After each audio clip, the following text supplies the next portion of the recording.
Një jetë me zërin e artit, një trashëgimi që jeton me këngë, ishte motoja e promovimit të librit Qamili i vogël, këngëtari i madh, të autorëve Sulejman Salihu dhe Salih Berisha, që u promovua sot në Tetov në organizim të shoqërisë kulturo-artistike Xhelatin Segjiri. Libri kushtohet figurës ikonike dhe muzikës qytetare shqiptare Qamilit të vogël dhe vjen si një homazh për 100 vjetorin e lindjes së tij.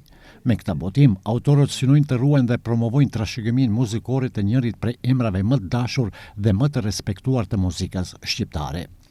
Doajeni dhe ikona e këngës shqipe Qamili i vogël është shumë i njohur për publikun gjithë shqiptar dhe kjo kishte nxitur autorët që të shkruajnë këtë libër si një borxh ndaj Qamilit të vogël për të gjitha vlerat muzikoro-artistike që rezatonte arti i tij specifik i këndimit. Qamili i vogël ka dikun rreth 100 këngë të tijat, pjesa dërmuese të cilave është krijuar edhe me melodi, edhe me tekst.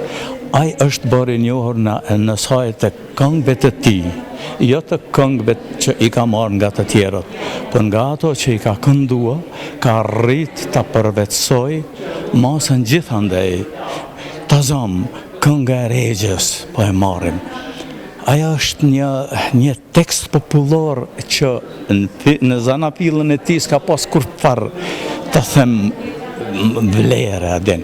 Po kjo e ka përpunuar, i ka dhënë melodinë, e ka kënduar në mënyrë të shkëlqyeshme dhe ka mete pavdekshme. Bile Qamili thonte që aq shumë është kërkuar ajo këngë në vitet 50, 60 dhe në vitet 70, saqë edhe vetë Qamilin e kanë quajtur O Regj.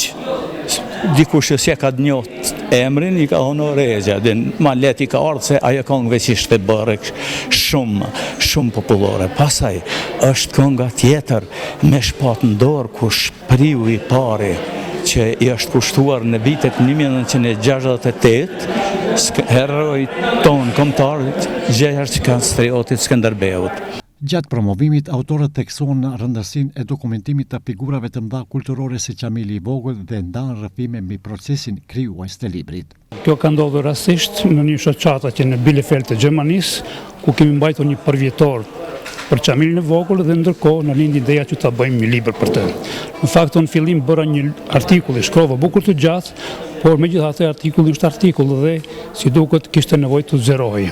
Pastaj u morëm vesh me Saluan që ai të shkruan të kujtimet e veta, ndërkaq që unë të merresha kryesisht me krijimtarinë artistike, domethënë me këngët e tij, kryesisht poetika dhe estetika e këngëve të tij. Në ngjarje morën pjesë studiues, artistë, përfaqësues të institucioneve kulturore dhe dashamirë të muzikës, të cilët e konsideruan këtë libër si një akt të rëndësishëm mirënjohje ndaj trashëgimisë muzikore shqiptare dhe një pasuri për gjeneratat e reja. Libri është një përmbledhje e poetikës së teksteve dhe këngëve të Qamilit të vogël, ku lexuesi mundet më detajisht të njoftohet me motivet, temat dhe preokupimet e këngëve të këtij doajeni të këngës shqipe.